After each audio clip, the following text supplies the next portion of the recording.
And so the courier who had cheated death in the cemetery outside Good Springs cheated death once again, and the Mojave Wasteland was forever changed.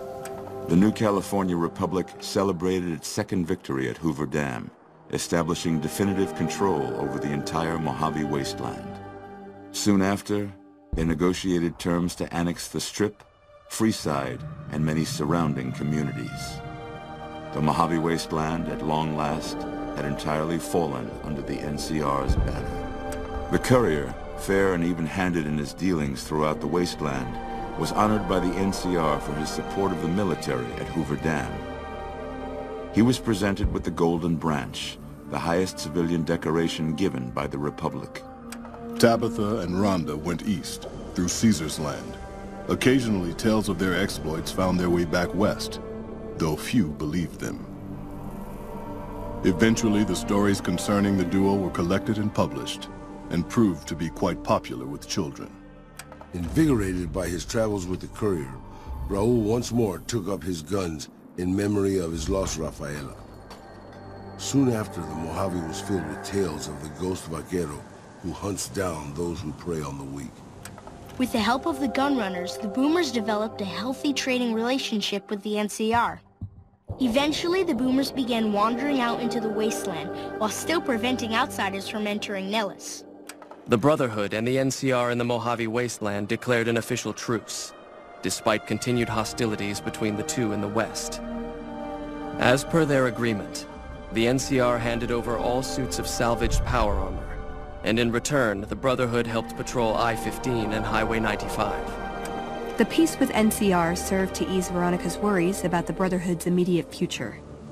Still, a distance had arisen between her and her fellow members that would never be bridged. She began secluding herself in crumbling libraries of the old world, learning of promising technologies she knew the Brotherhood would never adopt. Their leaders destroyed by the courier, the fiends scattered throughout the wasteland. Without the organization of Motor Runner, Cook, Violet, and Driver Nephi, they were easy prey. After the NCR's victory at the dam, in part thanks to follower medical support, NCR allowed the followers to care for refugees as they see fit. Old Mormon Fort expanded its services and was able to aid more people, becoming a refuge for the less fortunate citizens of New Vegas. Arcade had hoped that Freeside would be able to remain independent of NCR rule. But he was glad that Caesar's Legion had been stopped at Hoover Dam. He tended to the sick in Freeside for a while longer, then returned to NCR territory to become a teacher with the followers there. Good Springs saw more trade along I-15 after NCR gained control of the Mojave Wasteland. But with that came a heavy burden of the Republic's taxes. Some old-timers, unable to handle the cost, were forced to move on, grumbling all the while.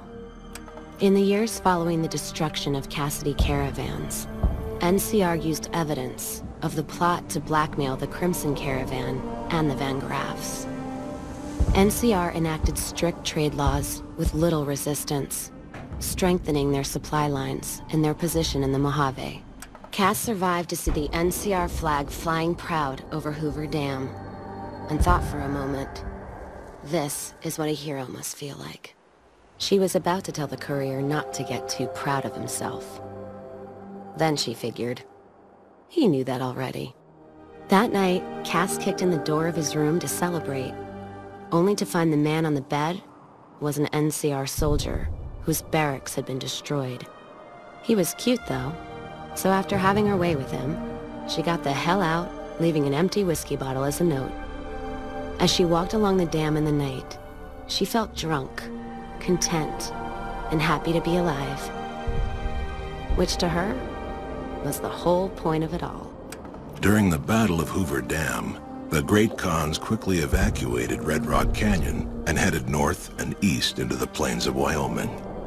There, they reconnected with the followers of the Apocalypse and rebuilt their strength. Bolstered by ancient knowledge of governance, economics, and transportation, they carved a mighty empire out of the ruins of the Northwest. Thanks to the courier and Lily, a cure for the Nightkin's schizophrenia was found shortly after Dr. Henry's experiment concluded. Nightkin and other super mutants in the wasteland flocked to Jacobstown, and the town became known as a haven where a mutant could find peace. Lily continued to take her medicine at half doses, and although she remembered her grandchildren, her mind remained muddled and confused. Eventually, she parted ways with the courier and traveled west, seeking the remnants of her past.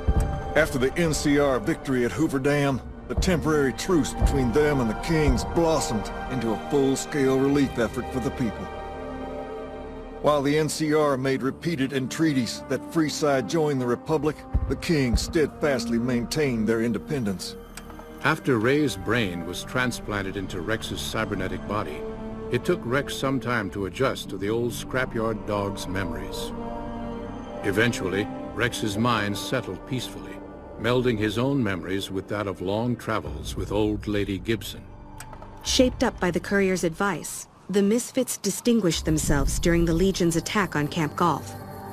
Mags was finally promoted to sergeant, and the rest of the Misfits received an official commendation. They continued to serve with distinction for many years. Though Novak was a low-priority target for the Legion, many of Novak's citizens died in its defense. In the weeks that followed, several bright followers returned to Novak to help restore its defenses, allowing it to remain independent of NCR. Looking for a place where he could be of some use, Boone found himself re-enlisting with his old unit. Though his regrets remained in his thoughts, they coalesced into a purpose, and Boone embraced it. He spent his leave time hunting down slavers in the desert, his first recon beret the last thing they never saw. After Hoover Dam, the leaderless powder gangers at the correctional facility vanished into the wastes, leaving the prison empty. The correctional facility became another abandoned ruin in the wasteland, its carcass occasionally picked over by enterprising prospectors. After the Vault 19 powder gang surrendered to the NCR, they were reincorporated into the correctional system. The NCR did increase their sentences, and they aren't about to take off time for good behavior. After Hoover Dam, Sheriff Myers runs Prim with his own style of frontier justice. He deals with most folks fairly, but now and then someone winds up dead with little to no evidence against them.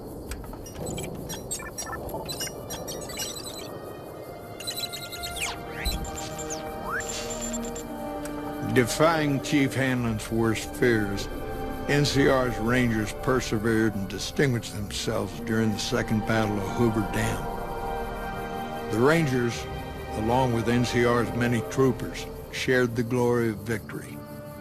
Hanlon wisely stayed out of the spotlight, crediting General Oliver's leadership for NCR's success.